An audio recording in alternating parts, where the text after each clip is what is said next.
One one of the things I've learned that kills relationships, all relationships, the most or the fastest is selfishness. Hanging out with someone who wants to talk on their own terms and hang out on their own terms, and the moment you correct them, the moment you have a personality, the moment you have an opinion or a correction of them, they're gone. That's usually a red flag. Someone who wants to interact with you only when it benefits them, wants to interact with you as long as you have no thoughts, no feelings, no opinions that are different from theirs or that correct them in any way. So as long as you're quiet, have no opinions, take whatever it is they do without correcting, as long as you have no personality, you're a good friend to them. There's that kind of selfishness. Somebody wants you to revolve around them and their likes and their dislikes. And yes, they make mistakes, but you should adjust to the mistakes they make. But you should definitely correct the things that you do that they don't like. Have you ever had such a friend? Or I put friend in quotes in this instance. Or someone who, like, I've come to realize usually in life, if you keep score of who did more chores, who spent more money, who's more tired than the other one, whether they work in the office or work at home, somebody didn't do the dishes when they were supposed to do the dishes, and I'm not speaking in a situation or in a scenario where one person is obviously selfish. I'm just talking about constantly keeping score of who does what. Rarely in a house setting will there be even number of, like, an equal, if you can call it equal, distribution of chores in the home. Usually one person ends up doing more within the home, where somebody else might have no energy to do that at home, or might be very exhausted being outside of the home, or whatever it is that happens, or both people have no energy to do anything within the house. But if somebody is constantly keeping score, what that does is create an environment of dissatisfaction and unhappiness, because you're always looking at, I've done this and you didn't do that, instead of creating an environment where you both try to make life comfortable for each other, thinking, this person probably had a meeting today, let me get dinner, or we both had a difficult day at work today, let's have a budget for takeout for maybe whatever number of times a month we can afford, because we both get really tired, even if we're going to look for somewhere that's super cheap with tasty food.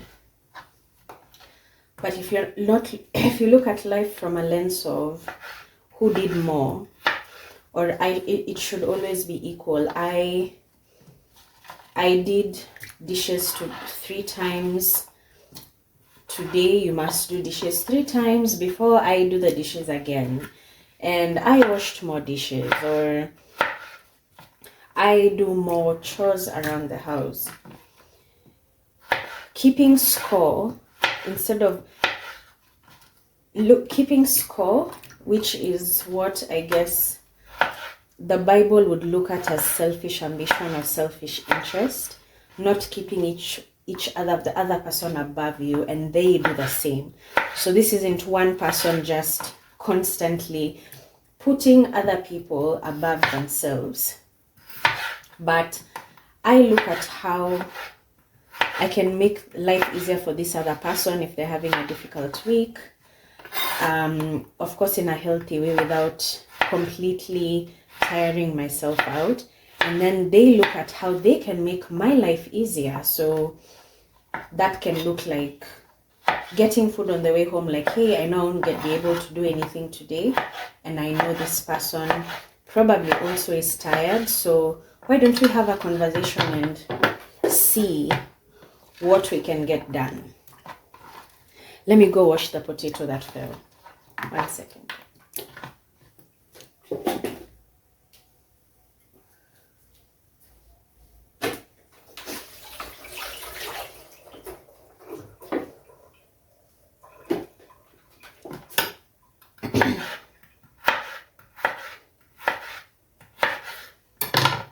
Yeah, so look to each other.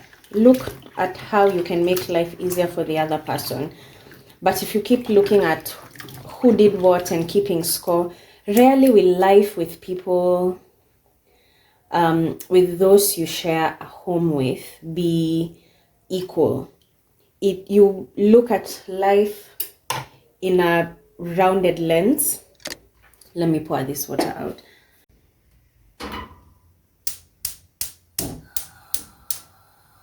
Look at somebody's life, look at each other's lives in a rounded way, and factoring in daily workload, nightly workload, what's happening within, health status, age, physical abilities and mental capacities.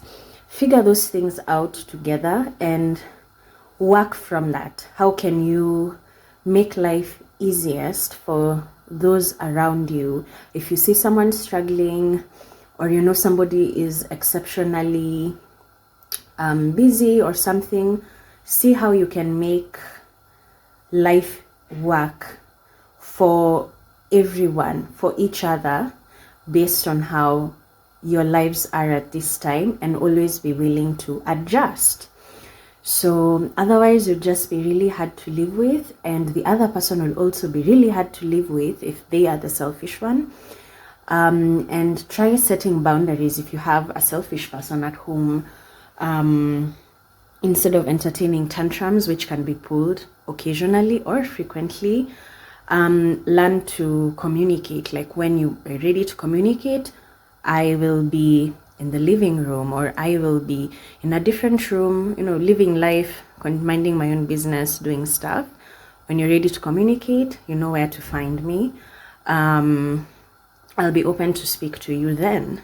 So you learn how to set boundaries where you need to, be firm where you need to, but also be accommodating of each other.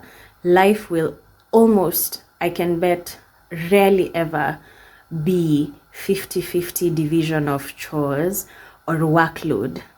Sometimes people need more rest than others. So stay flexy in a sense. And yeah, happy living. Let me finish making these fries.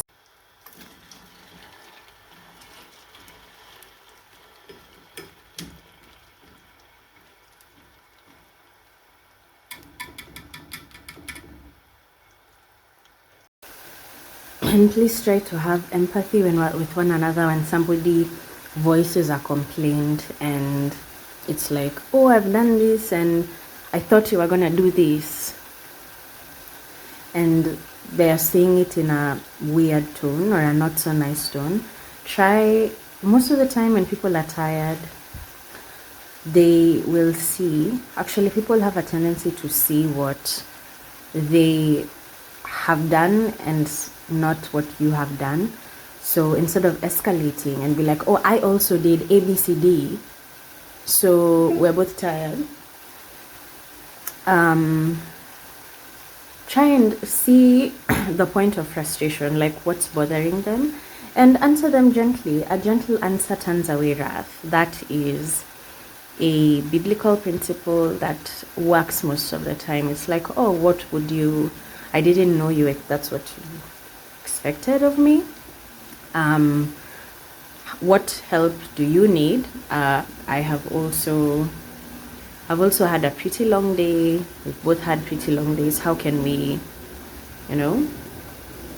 what needs to be done so we can both, have a rest? So you've de-escalated the situation, but also communicated your side just diplomatically. So have empathy for each other. Try and see, I don't know, I just lost focus. Try and see where each person is coming from there. And whenever somebody complains, they're not attacking you. This is just someone who's tired and a little short-sighted in the moment, only seeing their side. So instead of going on defense mode and being all mad and pissed and attacking them back, de-escalate. See you next time.